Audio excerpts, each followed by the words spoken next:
का इस क्लास के में सबको हम स्वागत करते हैं। जो जितना लोग इस मीटिंग में जुड़े हैं सबको प्रवेश मसीह के मधुर और मिठे नाम पर हमारा नमस्कार वंदना बताना चाहता हूँ। एक बार और हम इस बाइबल स्टडी में स्टडी के लिए परमेश्वर ने किया है, इसके लिए प्रभु को धन्यवाद और स्तुति करता हूँ। और आज एक नया सब्जेक्ट लेके आपके सम्मुख में आया है। पिछले कुछ समय से हम दो बड़े सब्जेक्ट के ऊपर अलग अलग सप्ताह अलग अलग विषय के ऊपर मेनली दो सब्जेक्ट के ऊपर हमने उजागर किया। मुझे लग रहा है कि जो लोग रेगुलर सुन रहा था उनके लिए बहुत आशीष के कारण बन गया है। जो लोग बीच में भी जुड़े थे और उनके लिए भी आशीष के कारण हुआ था, और इसके लिए प्रभु को धन्यवाद देता हूँ। जितने लोग आज इस मीटिंग में जुड़े हैं, जिसका नाम इसमें लिखते हैं, हमारे एक ब्रदर है, सबका नाम लिखते हैं और सबके लिए रेगुलरली वो प्रार्थना करते हैं। एक इवांजलिस्ट है भाई थॉमस मैथ्यू, जो है सबका नाम नोट करते हैं और सबके लिए प्रार्थना, हम सभी सबके लिए प्रार्थना करते हैं। इसका मतलब अब जो लोग इसमें जुड़े हैं सबका नाम लिख के रखते हैं ताकि हम आराम से इस सबका नाम लेके प्रार्थना कर सके। आज हम एक नया विषय लेके आया है। जैसा कि सबके पास इसका नोटिफिकेशन आया था, ये है कि नया नियम कलीसिया में बहनों की मिनिस्ट्री का इम्पोर्टेंस क्या है, ये हमारा विषय। एक बार और मैं बताना चाहता हूँ, नया नियम विश्वासियों की कलीसिया, विश्वासियों के लिए या कलीसिया में बहनों की मिनिस्ट्री का इम्पोर्टेंस, यही है हमारा विषय। उसमें 8 पॉइंट के ऊपर हम एक एक करके विचार करेंगे और प्रभु की कृपा हो तो 4-5 क्लास के अंदर ये हम समाप्त करेंगे। 4-5 क्लास के अंदर ये विषय समाप्त हो जाएंगे। ये है कि मैं आपको बताना चाहता हूँ एक बार इसका पॉइंट। बहनों की नया नियम कलीसिया के अंदर बहनों का मिनिस्ट्री का इम्पोर्टेंस क्या है, और न्यू टेस्टमेंट और ओल्ड टेस्टमेंट के अंदर बहन लोग या वुमन का किस प्रकार प्रभु की सेवा किया। तीसरा, क्या एक कलीसिया के अंदर बहनों की मिनिस्ट्री कितना तक नेसेसरी है, जरूरत है, और उसके साथ साथ में इनका बहन लोगों का मिनिस्ट्री का रोल्स क्या क्या है। नेक्स्ट, क्या एक लेडी असेंबली के अंदर प्रचार कर सकता है। देन नेक्स्ट, या असेंबली के अंदर एक लेडी प्रार्थना कर सकता है, और एक लेडी या एक बहन क्या चर्च का आराधना को लीड कर सकता है। लास्ट, एक बहन, एक वुमन क्या स्टेज में बैठ सकता है। इस 8 विषय के ऊपर हम विचार करेंगे और बहुत कंसंट्रेशन देने वाली बात है। कभी इधर उधर सुनकर बोलकर बिगाड़ने वाली बात नहीं है। बाइबल के आधार पर ये बहुत कॉन्ट्राडिक्टरी है, वादविवाद भी है। कई लोग बहन लोगों की मिनिस्ट्री को बहुत इंपॉर्टेंस दे रहा है, कई कलीसिया में नहीं दे रहा है। लेकिन बहन लोगों की मिनिस्ट्री क्या कुछ इम्पोर्टेंस नहीं है क्या, क्यों नहीं है, ये सारे बातों के ऊपर हम विचार करेंगे प्रभु की कृपा से। पहले हम देखेंगे आज का सब्जेक्ट केवल एक प्रेजेंटेशन के रूप में है। ज़्यादा कुछ बोलने का भी हमारे अपने पास तो टाइम नहीं रहेगा, क्योंकि सबसे पहले इस विषय को आपके समूह में पसंद करना चाहता हूँ। यही है कि वुमेन मिनिस्ट्री एक न्यू टेस्टमेंट चर्च के अंदर क्या जरूरत है, कितना जरूरत है, यही हमारा विषय। जब इस विषय को सीखने के लिए हमें पुराना नियमों के अंदर बहन लोगों की मिनिस्ट्री क्या था, नया नियमों के अंदर बहन लोगों की मिनिस्ट्री क्या था, ये सब बराबर देखना पड़ता है, तब आकर के हमको इस विषय को समझ में आ जाएंगे। जब पुराने नियमों के अंदर, जब नया नियमों के अंदर लेडीज का मिनिस्ट्री बहुत इंपॉर्टेंस थी। बाइबल के अंदर ये दोनों पार्ट में, बाइबल की दोनों पार्ट में, यानी कि ओल्ड टेस्टमेंट और न्यू टेस्टमेंट में बहन के बिना और औरत लेडीज के बिना कोई भी मिनिस्ट्री हम बाइबल में नहीं देख रहा है। पुराने नियमों में भी है, नया नियमों में भी है। मैं आपको सबसे पहले मैं आपको एक बात बोलना चाहता हूँ, न्यू टेस्टमेंट चर्चेस क्या होता है? What is the meaning of New Testament churches? New Testament churches कौन सा होता है? न्यू टेस्टमेंट चर्चेस क्या होता है, इसके बारे में कुछ जानकारी होना बहुत जरूरी है। अनेक लोगों को मालूम नहीं है ये नया नियम कलीसिया क्या होता है। नया नियम कलीसिया मतलब है लोग एक कलीसिया को मानते हैं, कोई भी चर्च, लेकिन उसमें नया नियम कलीसिया क्या होता है, इसको बोलता है new testament pattern churches. New testament pattern churches क्या मतलब क्या होता है, मैं आपको बताना चाहता हूँ। ये जो दुनिया में हर चर्चेस जो देखते हैं, क्या आप बोल सकता है न्यू टेस्टमेंट पैटर्न के आधार पर है या पुराना नियमों के आधार पर है? मैं आपको सच बताना चाहता हूँ, हम इस संसार में देखने वाली हर चर्चेस न्यू टेस्टमेंट पैटर्न के आधार पर नहीं है। कई चर्चेस जो है ओल्ड टेस्टमेंट पैटर्न के आधार पर भी बनाया हुआ है। ओल्ड टेस्टमेंट पैटर्न मतलब क्या होता है? ओल्ड टेस्टमेंट पैटर्न के अंदर कितना भी जो पुराने नियमों के अंदर या जो अन्य जातियों में जितना भी जो रीति रिवाज है, वो रीति रिवाज इन चर्चेस के अंदर हम देखने के लिए मिलता है। इसलिए हम कभी भी नहीं बोल सकता हर चर्चेस नया नियम पैटर्न के आधार पर बनाया हुआ है। लेकिन मैं आपको बताना चाहता हूँ, नया नियम के आधार पर बनाया हुआ चर्च का बेसिक क्या है? What are the basic of New Testament churches? ये जो मैं आपको 7 बात बताना चाहता हूँ, ये जो 7 बात जिस कलीसिया में शिक्षा नहीं दे रहा है, कलीसिया में मतलब लोगों को शिक्षा नहीं पा रहा है, वो कलीसिया न्यू टेस्टमेंट के आधार पर बनाया हुआ नहीं है। एक बार और ध्यान रखना, सभी कलीसिया में यीशु मसीह का नाम तो है, बाइबल है, बाइबल पढ़ता है, यीशु मसीह का जन्म के बारे में, मृत्यु के बारे में सब याद करते हैं, यीशु मसीह के द्वारा किया हुआ मैसेज को सभी चर्चेस में पढ़ते हैं, सभी चर्चेस का लोग इसको ऊपर विश्वास करते हैं, ऐसी बात नहीं है, सब करता है। लेकिन न्यू टेस्टमेंट पैटर्न चर्चेस का मतलब है इसके अंदर 7 टीचिंग होना जरूरी है। हम पिछले बार इसको देखा था, उसको रिपीटेशन भी होगा अभी। यही है कि एक व्यक्ति का जीवन में, जो न्यू टेस्टमेंट पैटर्न चर्चेस के अंदर ज्वाइन करने वाला एक व्यक्ति का जीवन में, या न्यू टेस्टमेंट पैटर्न चर्चेस यही सिखाना पड़ेगा। मैं 7 बात बोलना चाहता हूँ, एक सिखाना पड़ेगा।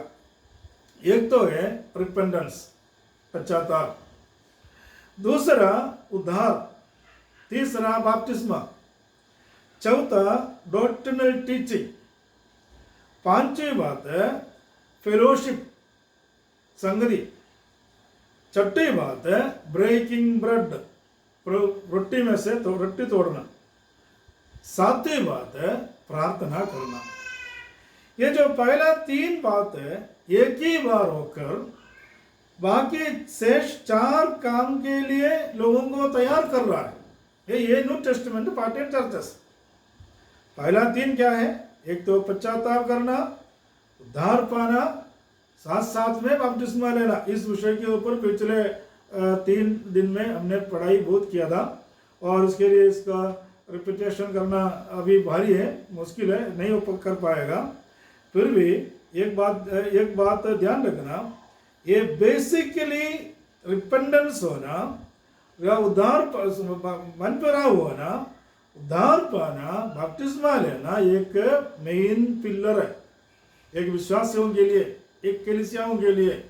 उसका टीचिंग होना बहुत जरूरी है। ये कि पहला रिपेंडेंस, मन फिराव करना, उद्धार पाना, साथ साथ में बपतिस्मा लेना। मतलब आप अभी आप सोचो, हर कलीसिया मैंने जो बताया, क्या रिपेंडेंस है, उद्धार के बारे में जो शिक्षा है, बपतिस्मा के बारे में जो शिक्षा है। ये तो बपतिस्मा मतलब नामदारी बपतिस्मा होती रहता है, बच्चों को बपतिस्मा देते हैं या इसी प्रकार की जो क्रिया विधियाँ होती रहते हैं। मैं इसके लिए नहीं बोल रहा हूँ, नया नियम के आधार पर की बपतिस्मा के बारे में बोल रहा हूँ। ये तीनों होने के बाद 4 काम रेगुलर होना चाहिए। ये तीनों एक ही बार होता है, रिपेंडेंस होना, उद्धार पाना, बपतिस्मा एक ही बार होता है। लेकिन इसके बाद 4 बात करना है, ये रेगुलर करना है। कैसे रेगुलर? ये तो डॉक्ट्रिनल टीचिंग, बाइबल के हर बातों को लेकर के उपदेश देते रहना, विश्वासियों को उपदेश देना है, आने वाला सब लोगों को उपदेश सिखाना है। क्योंकि बाइबल में ये सारे बात लिखा हुआ, हमने पहले इसका बहुत पढ़ाई किया था, इसलिए मैं अभी लेना उसको रिपीट करना बहुत भारी पड़ेगा। मैं आगे बढ़ना चाहता हूँ। दूसरा 4 बातों में दूसरी फेलोशिप, संगति। इसके बारे में पिछले संडे को भी हमने, पिछले मंगलवार को भी हमने इस बातों को शिक्षा दिया था, मतलब बताया था। तीसरा ब्रेकिंग ब्रेड, इसके बारे में भी पिछले क्लास में लिया था। चौथी बात है प्रार्थना करना। ये जो 4 काम रेगुलर होता है, पहला 3 काम एक बार होता है, इसके बाद 4 काम रेगुलर होता है। ये जो 7 काम, 7 जो बात है, एक साथ एक व्यक्ति का जीवन में आने एक व्यक्ति का जीवन में होना चाहिए। और ये 7 कामों को एक साथ में शिक्षा देने वाला कलीसियाओं को नया नियम के पैटर्न चर्चेस बोलता है, न्यू टेस्टमेंट पैटर्न चर्चेस बोलता है।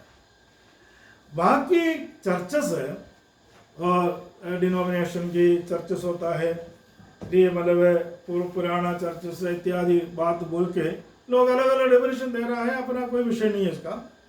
हमारा विषय ये होता है कि ये जो न्यू टेस्टमेंट पैटर्न चर्चेस के अंदर एक वुमेन मिनिस्ट्री का इम्पोर्टेंस क्या है, और न्यू टेस्टमेंट पैटर्न के अनुसार एक वुमेन, एक लेडी कब तक और कहाँ तक प्रभु की सेवा करना है, नहीं करना है, मैं नहीं बोल रहा हूँ, करना ही है।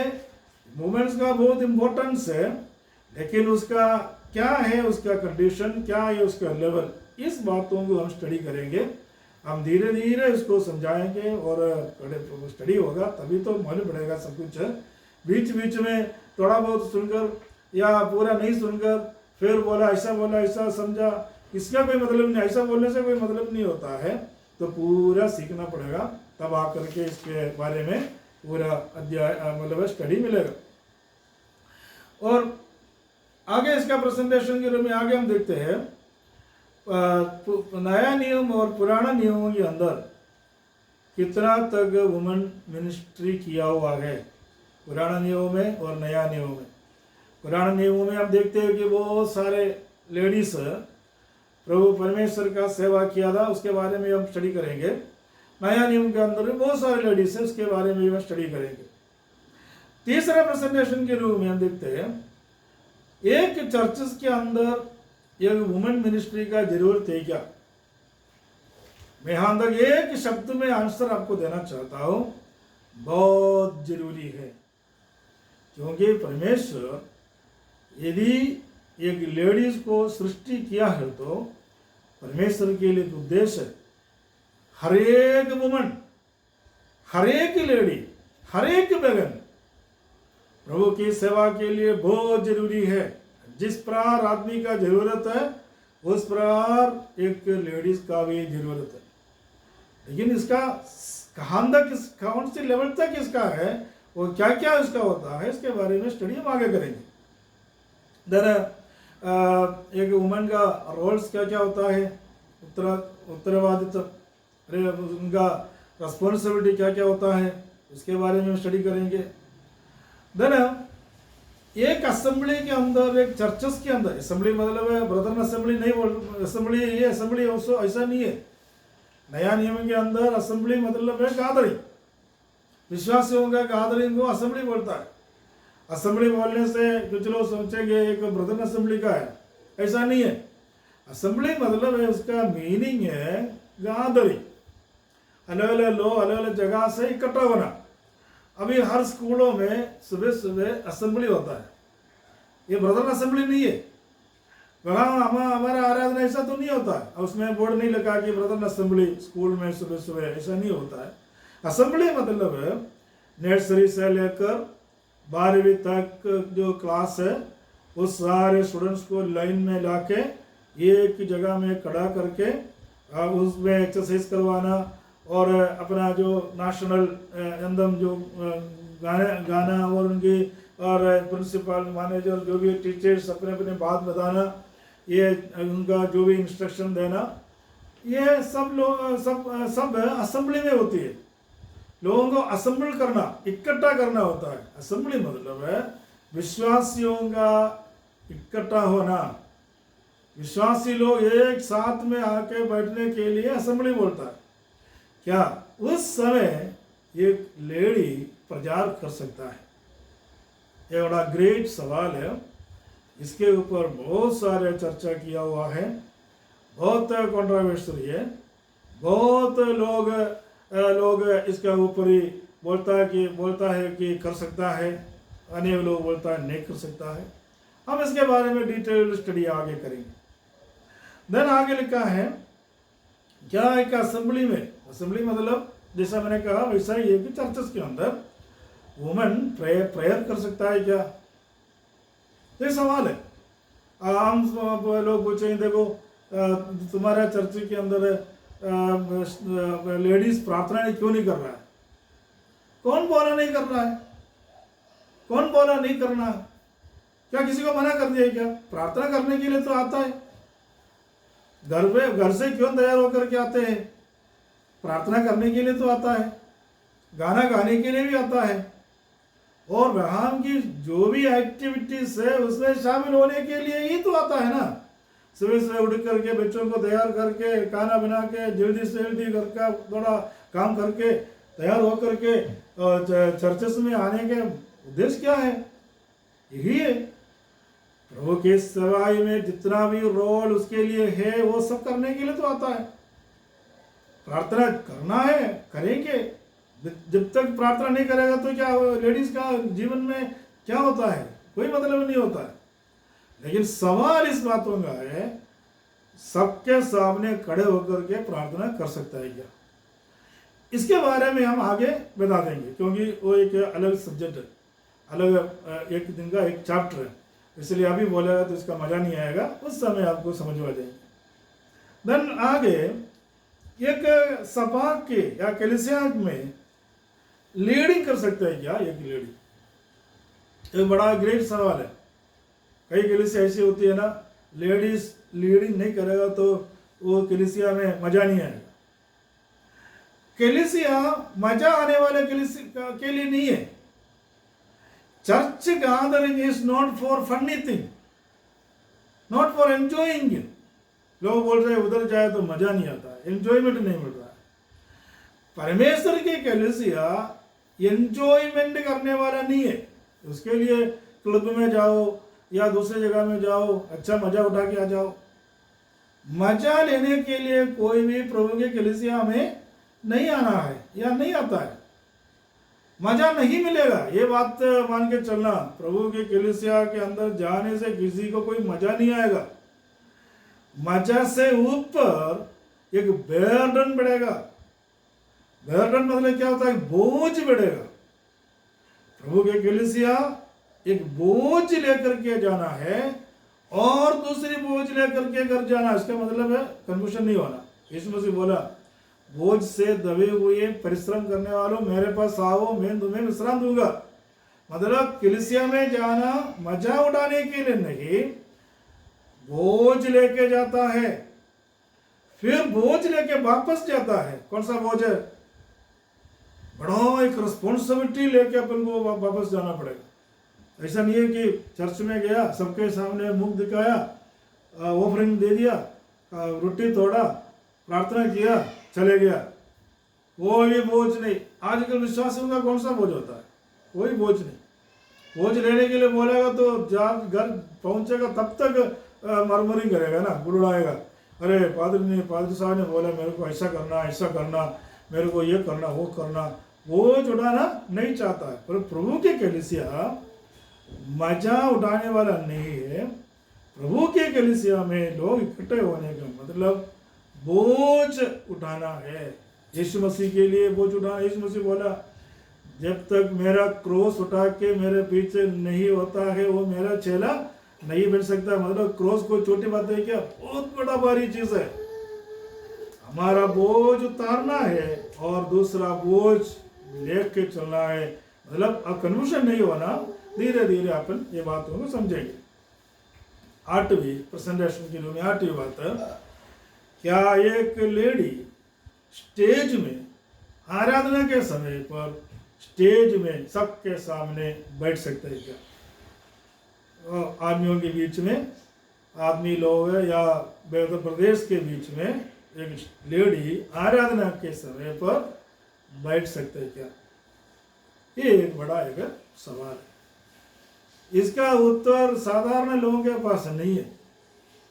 मैं यहां तक स्ट्रिक्टली बोलता हूं, आराधना के समय पर आदमी को आदमी की जगह है, लेडीज को लेडीज की जगह है। एक बातों में आंसर दिया है तो नहीं बैठ सकता। फिर पूछेंगे बनाना जगह में लोग बैठ रहा है, बनाना जगह में लोग बैठ रहा है, लेकिन नया नियमों के आधार पर, न्यू टेस्टमेंट पैटर्न के आधार पर चलने वाला कलीसिया में उसकी कदापि परमिशन नहीं है। न्यू टेस्टमेंट के आधार पर चलने वाला कलीसिया में उसकी कोई वैल्यू नहीं है।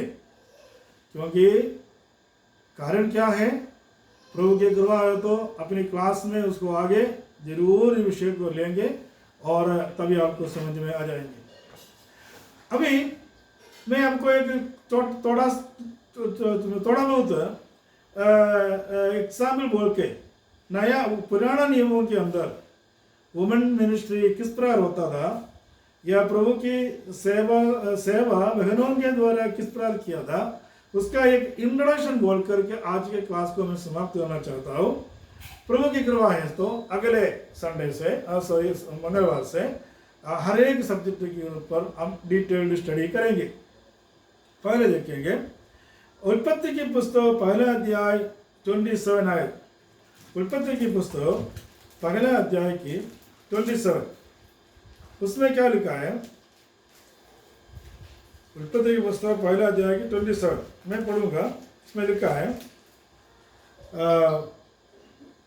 तब परमेश्वर ने मनुष्य को अपने स्वरूप के अनुसार उत्पन्न किया, अपने ही स्वरूप के अनुसार परमेश्वर ने उसको उत्पन्न किया, नर और नारी करके उसने मनुष्य को सृष्टि की।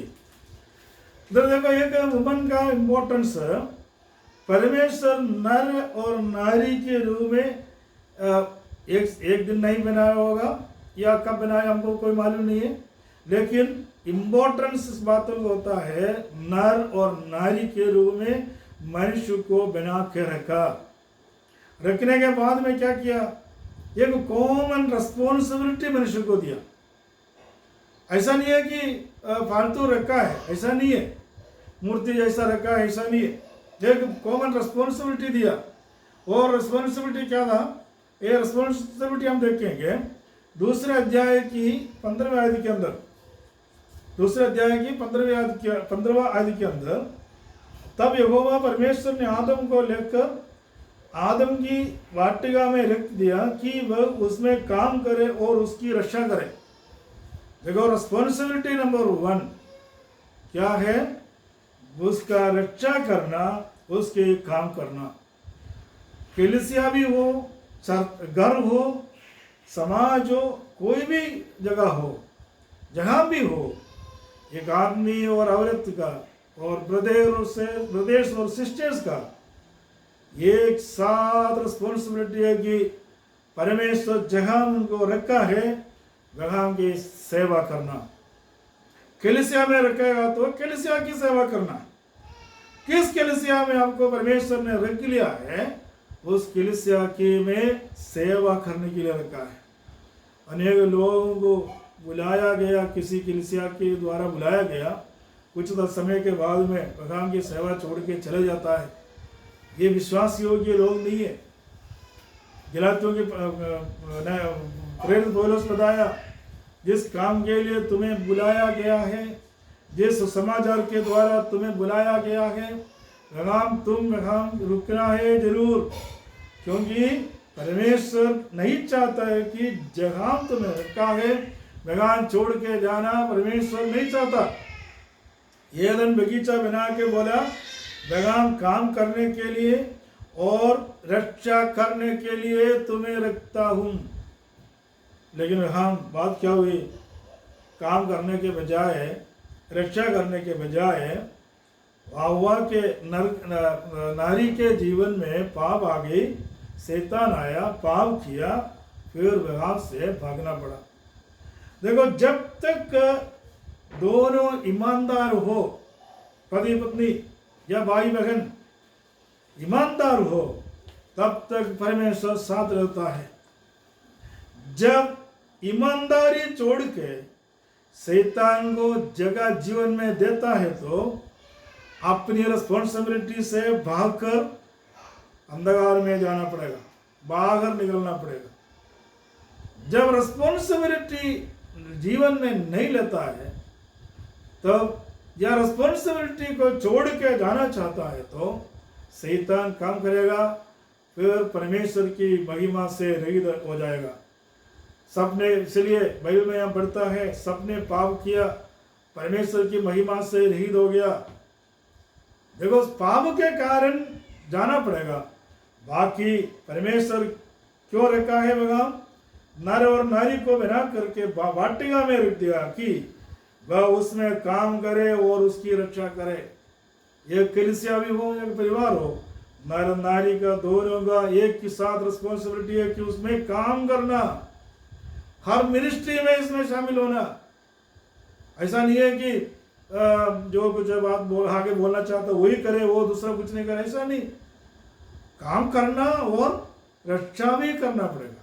ये दोनों काम परमेश्वर मनुष्य को बना के दिया था, आदेश दिया था, आज्ञा दिया था। आगे क्या बोला, फिर बोला, तू वाटिया के सब वृक्षों का फल बिना कट के खा सकता है। दूसरा आज्ञा, परमेश्वर आज्ञा दिया था, हर वृक्षों का फल तुम बिना कट के खा सकता है, इसमें कोई संकोच नहीं होना चाहिए, खा सकता है। परमेश्वर की आज्ञा के अनुसार चलने वाला एक व्यक्ति का जीवन में परमेश्वर जो भी आशीष उपलब्ध करवाया है वो इसी का फल खाने का हक है। जब देखो, सब फल का वृक्ष का फल खा सकता है, परमेश्वर बना के दिया है। ये कलीसिया भी ऐसी है। कलीसिया के अंदर जो काम करने के लिए, रक्षा करने के लिए दिया हुआ कलीसिया में से अनेक प्रकार की आशीष मिलता है। ये कलीसिया छोटी बात नहीं है। प्रभु की कलीसिया मजाक उड़ाने वाले, जैसे मैंने पहले बोला, मजाक देखने वाला, नजारा देखने वाला और मतलब फनी थिंग नहीं है। इसमें फल है, अलग अलग वृक्ष है। इस वृक्ष का फल खाने के लिए दिया है। मतलब कलीसिया का वृक्ष का फल खाने के लिए दिया, मतलब दूसरा कोई नई बात नहीं समझना। इसका मतलब है उसी में मिलने वाला हर एक आशीष परिवार को मिलेगा, भाइयों को मिलेगा, बहनों को मिलना चाहिए। मतलब है इसमें कोई भेदभाव परमेश्वर नहीं किया। तीसरा आज्ञा दिया था, लेकिन ये काम है, भले या बुरे के ज्ञान का जो फल है, जो वृक्ष है, उसका फल तू कभी नहीं खाना। तीसरा आज्ञा दिया था, बोला कि 1 वर्ष का फल तो नहीं कर। देखो परमेश्वर के कलीसिया में एक इंस्ट्रक्शन होती है, निर्देश होती है। जो करना है वो करना है, जो नहीं करने के लिए कहा नहीं करना है। ये कलीसिया की मतलब होता है। ऐसा लोग क्या बोलता है, जो करने के लिए बोलेगा वो नहीं करेगा, परमेश्वर ना करने के लिए बोलेगा वो करने के लिए इच्छा रखेगा, मुझे वो करना है। क्या करना है? परमेश्वर मना किया वही चीज को मुझे करना है, क्यों नहीं करेगा? अरे सब जगह में करता है, मेरे को ही करना है। हवा ये भी किया था, जो फल खाने के लिए बोला उसको छोड़ के मना किया हुआ फल खाने के लिए शैतान बोला, वो खा गया। अनेक कलीसियाओं का स्थिति ऐसी है आजकल, जो चीज मना किया है वो खाने के लिए इच्छा रखता है, जो चीज खाने के लिए कहा वो साइडों पे रखता है। कलीसिया में आशीष कैसे मिलेगा? हर कलीसिया में परमेश्वर का आशीष है, लेकिन वो अब खाने के हिसाब से खाना पड़ेगा, तभी तो आशीष पाएगा।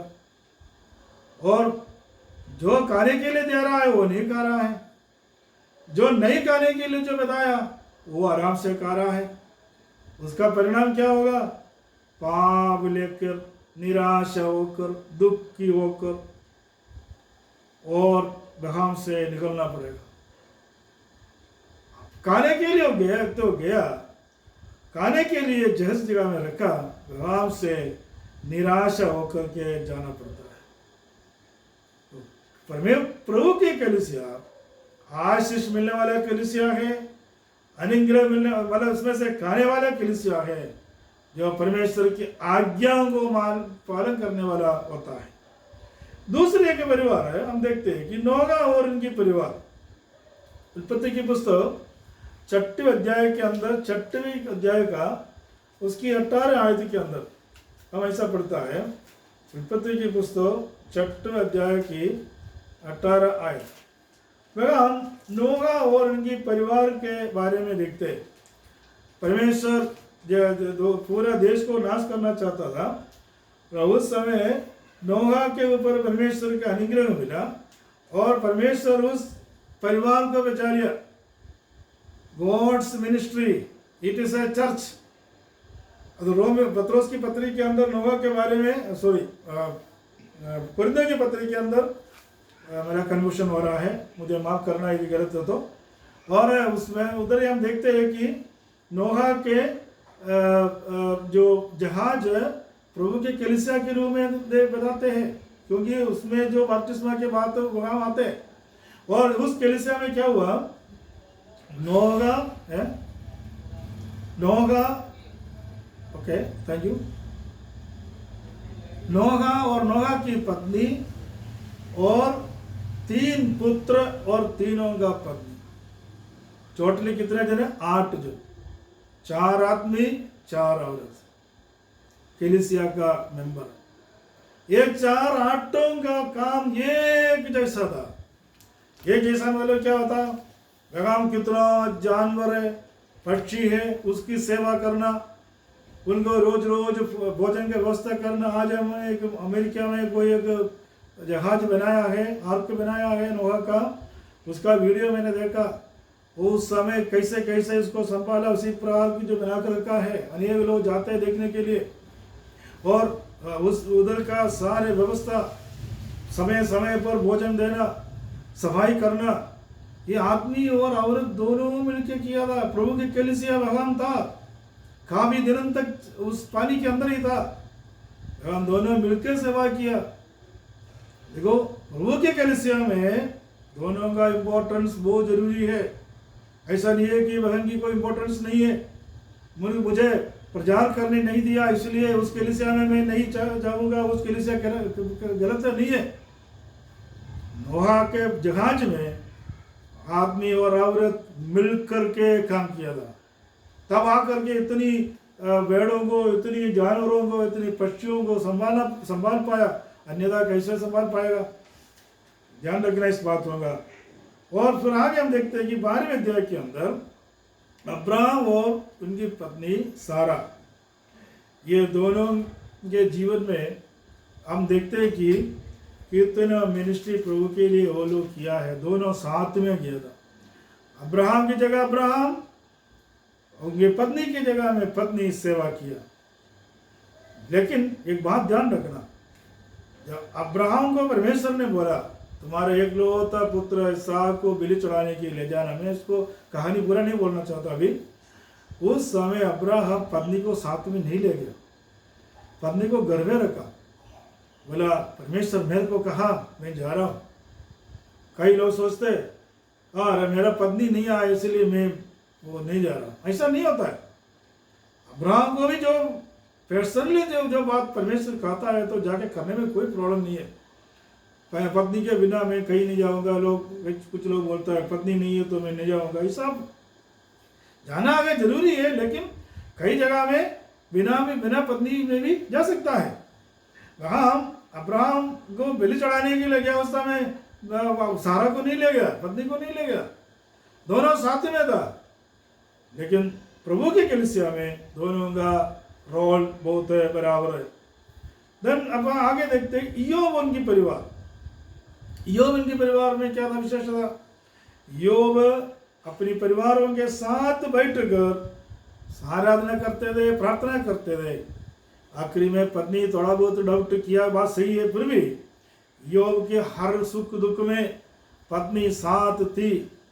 मतलब बिल्कुल ही परेशान हो गया तभी कुछ बात बोला होगा, सही है, फिर भी इयोब उस औरत के लिए प्रार्थना किया, बहन के लिए प्रार्थना किया। देन जोशुआ की पुस्तक के अंदर जोशुआ बोला, उसकी 24 का 15 आयत में पढ़ता है, जोशुआ कहा, सबके सामने कहा, मैं और मेरा घराना यहोवा परमेश्वर का सेवा करूंगा। लिखा है मैं और मेरा परिवार यहोवा की सेवा करूंगा।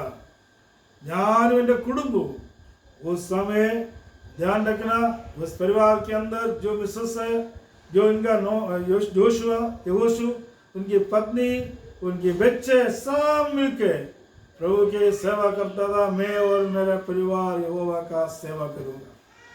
अभी क्या आप बता सकता है कि बहनों की कोई मिनिस्ट्री नहीं है कलीसिया में? पुराना नियमों के अंदर उतना उदाहरण देखा, फिर प्रभु की इच्छा है तो अगले क्लास में आप नया नियमों के अंदर कितना भी बहन लोग सेवा किया उसके बारे में हम देखेंगे। इसके बाद में धीरे धीरे हम स्टडी आगे बढ़ेंगे।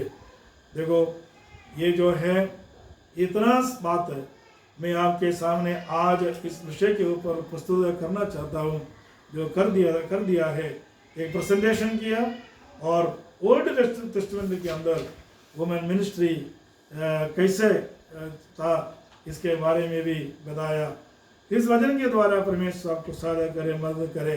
यदि आपको कुछ डाउट हो आप जरूर पूछ सकता है, लेकिन अभी नहीं, अभी इसके लिए समय नहीं है।